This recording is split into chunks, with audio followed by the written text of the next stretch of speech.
Hello, welcome back. My name is Tyler. If you're new here, welcome to the channel. Today we're going to be talking about the 85mm 1.4 made by Sigma for the Sony body cameras.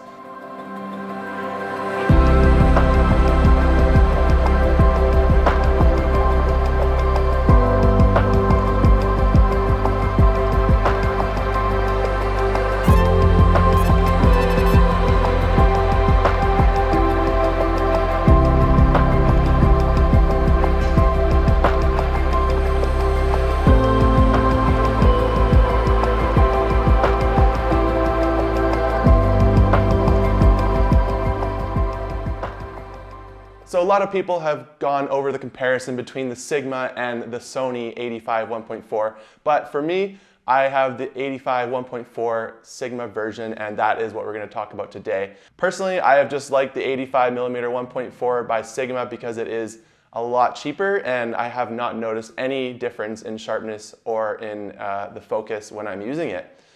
So for me, price range is that's what I went with, and we're going to jump into the price range later on in this video. Let's jump in and talk about some of the key features of the 85 1.4 Sigma and why I like to use this lens. So right off the bat, it's a 1.4. You're going to get great visuals when you're shooting in darker conditions. Something like a f4, you're going to really have to boost up your ISO, and that is eventually going to just cause some grain in your image. Yes, you can step up to a higher ISO at 12,800 and take advantage of that dual ISO capabilities that the Sony bodies have in their newer line cameras.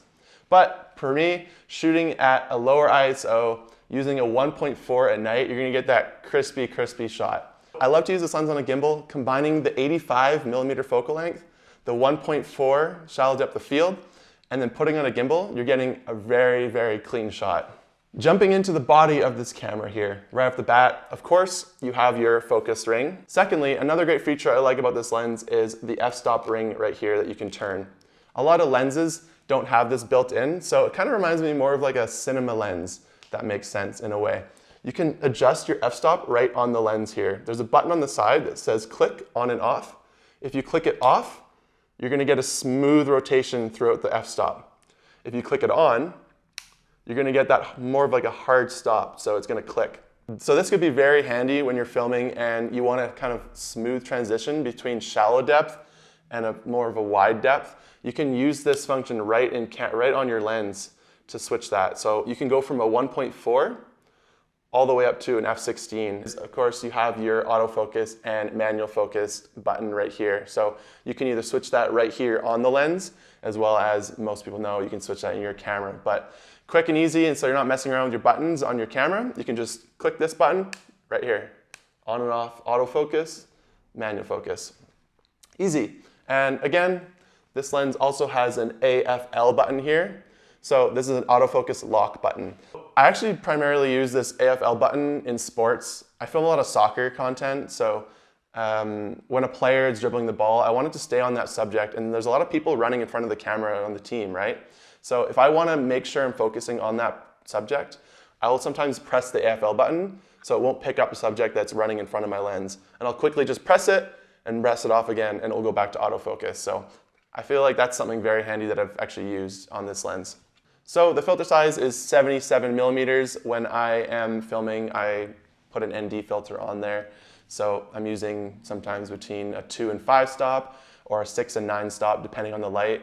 Especially shooting at 1.4, if you're shooting in bright day conditions, I definitely recommend using the 6 to 9 stop, because if you want to get down to that 1.4, you're probably going to want to use something a bit higher to cut out some of the light, especially in bright conditions. So yeah. So overall, the 85mm 1.4 by Sigma is probably my favorite lens I use. I use it a lot on my gimbal. I use it a lot for portrait photography, portrait videography, using it handheld on my camera. I can get everything from landscape, I can get details, I can get emotion. Overall, I think this lens is very versatile. Even though it is stuck at an 85mm, you can get a lot out of that focal length. So now jumping into the price of this lens cost $1,199 plus tax. If you're looking to compare the price of this lens to the Sony version of the 85 1.4, you're looking at a pretty good price difference. And for me personally, I don't notice much difference to really buy the more expensive version. Price of the Sony lens is $1,798 plus tax. So that's a fair difference in price. If you're looking into the fine details of both lenses, I'd recommend doing some research, but personally, I've done some research, I've used both lenses, I've compared both lenses, and honestly, I haven't noticed much difference in quality. So that does it for the Sigma 85mm 1.4 lens. Again, I have to say this is probably one of my favorite lenses, especially at its focal length, the shallow depth of field, the capabilities of it, handheld or putting on a gimbal, portrait photography, landscape photography. You can pretty much get a variety of different shots just by using this one lens. I'm currently in Mexico City right now, so I'm going to take this lens out on the streets and see what we can get. Thank you for watching. I hope you learned something new about the Sigma 85mm 1.4 lens. If not, cool, thanks for watching. Leave me a comment down below. Let me know if you've used this lens or what you think about this lens. But thank you for watching, subscribe to the channel, and I will see you in the next one. See ya.